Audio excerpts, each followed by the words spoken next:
submerging artists, S.J. Real, and I'll be your gentle guide through this talkback. So before we get started, let's have everyone introduce themselves really briefly. Want to go right as you've got stuff in your mouth? I'm Heidi Kabara. I'm Heather Noel Robinson, and she wrote the first play, Stargazing Story. I'm Anna Katrina, bookstore. I directed both of them. I'm Max. I'm Scott Munson. I'm the fucking moron who wrote the second play. I'm Michael Wayne Rice. I'm Manuel Rodriguez Ruiz. I'm Jessica Salins. Okay, excellent. So to get us started first, I want to know about things that really jumped out at you from either piece to get the ball rolling. So any moments, things that you found really funny or poignant, or things that really struck you, things that were really clear. Yeah. Yes. Well, I mean, I guess I have a question.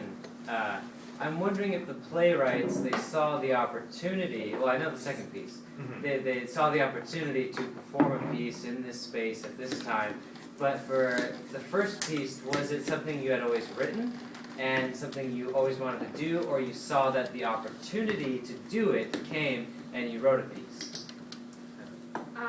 So I actually wrote this piece maybe a year ago, about last summer, maybe last fall.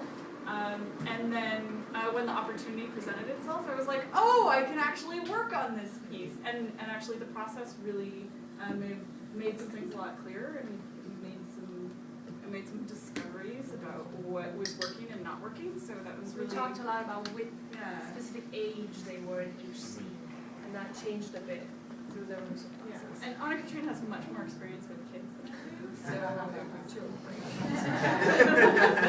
great to get that feedback of like, oh, well, this doesn't actually sound like that would actually come out of their mouth. Most of the stuff on stage is my kids' toys. So how much changed then between the initial writing and the performance, and were you there during the rehearsal and said, that doesn't work, and we should do this instead, or? Yeah, I was there during rehearsal. Actually, not a whole lot changed. One word changed. No, there was stuff, well, there was also stuff that changed before our first rehearsal, Yes. just through conversations that I had with Anna Katrina, and that's one of the things that's really useful about a process like this, is being able to talk to a director, even before the rehearsal gets started, about what they're seeing in the piece, because that really helps. That helps me see if I actually accomplished what I set out to accomplish. Because sometimes you don't, and you're like, oh, I was thinking about that moment in an entirely different way. And actually, the second part is a pretty funny story about how it came to be. When I knew that this project was happening, I remembered that Scott had given me a play that he wrote called an intermission play. There was a Pinter knockoff. It was all about Pinter, making fun of Pinter. And I thought, oh, I can do that. It's a short piece. I can do that. And maybe around May 1st, my husband said, so the intermission play, is it performed in intermission? And I said, no, the Understudy doesn't have an intermission. And he said, okay, is the main play about Pinter? No, it's about Kafka. So I realized that it wouldn't be relevant to put a play about Pinter after having watched the Understudy. So fearfully, I called Scott and I said, this is not relevant. And Scott said, I know, let's rewrite it. This was May 1st. And we were able to read the Understudy and sit in on one of their rehearsals, and Scott rewrote the entire play in 2 days. Wow. The actors had already started learning the Pinter version, and they stopped and they started learning this version. That was not nice. That was definitely written for the specific opportunity. Which, to piggyback off of this, I've been having some conversations with the playwrights and Anna Katrina as director to really see what we can get out of this talk back from you guys, because that's kind of important for us to keep developing these things. And a question that we had was, is there anyone that hasn't seen the Understudy that's in here? Okay, fantastic. What I would really like to know is what you guys got out of the piece. Seems like everyone laughing saw it.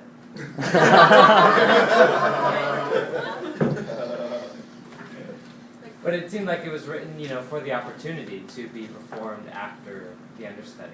And- But was it at all interesting to you since you missed the references to the understudy? Yeah, I mean, it's you kind of fill in the blanks, but there's things I probably missed. I don't know if the bananas was that part of the understudy. Yeah. Yeah, see, I missed the banana thing. I thought that was just bananas. Yeah. That's funny anyway. It's actually just as random in the understudy.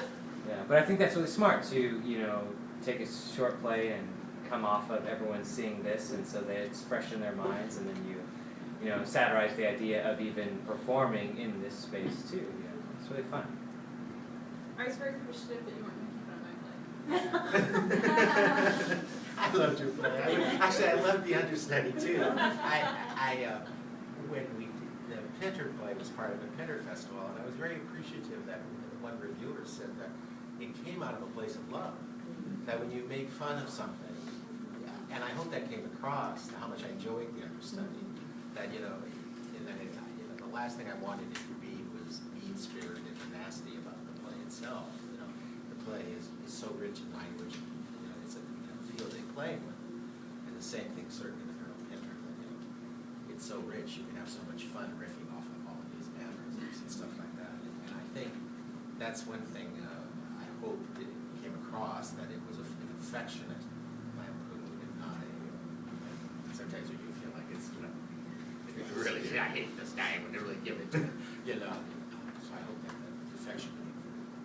I enjoyed the understudy aspect. I had a little trouble picking up on the Pinter. Yeah, I was going to make the same comment. I'm not do a lot of theater, so I may just not be personally knowledgeable, but maybe you can explain a little more the connection between the two. Oh, There was one. That was the only part of the Pinter play that actually is in this one, was jokes about Pintinary and Pintinary. So, It's all dead on. so, It's hilarious. that's kind of, if you know Pinter in the theater, then, you're gonna enjoy those jokes, and if you don't, then Go read a picture. it'll go by. Hopefully another interesting car will go by. Have a drink, check your mail. Yeah, he writes very dense, difficult text. Yeah, I'm a pretty simple guy, and you kind of lost me on that. I mean, I like the reference to the play that I just saw. I don't know Pinter at all, and I just kind of got bored during that part because I didn't follow it. And that says more about me probably than what you wrote, but. I'm not sure, I don't know. Yeah, it's important to us to perform something that you understand and want to see and want to take with you at home and think about. This is really good feedback. So, were there any other questions, like the Pinter thing, that were unclear from either of the shows that you guys wanted to address? Yeah, and I think in the first piece, when they're kids, Jessica's character mentions YouTube, and so I wondered, is this present day? Maybe 4 years ago, max. And then later they're texting and stuff, and so I just wondered about the timeline. And so with that last comment too about how that was more reminiscent of my time, I felt like that was, the idea of play. And like you think about Huckleberry Finn, and he just played all the time. And anyway, so I think maybe if that beginning part isn't necessarily rooted in modern day with mentions of a YouTube, it can be a more simpler time. I don't know, just an idea. I was just confused with the timeline. And the last part, he says, do you want to go watch Stars with me tonight? And the last part, they go watch Stars. And I was talking to the actors, and they said, oh, we're like 19 and 20. But I thought they were in middle school because he said, do you want to go see it tonight? And the next scene was looking at stars. So those are the only two timeline things that I felt like were minor discrepancies. Or maybe some of the things, I don't know. Yeah, thank you. Yeah. So Well, thank you guys very much. I think it's getting pretty late, so unless there are really burning questions, we will call this a wrap. Thank you, everyone. One last burning question. Well, it's not a question, it's just a laugh. I enjoy it so. Thank you. Thank you. All right. Thank you, everyone.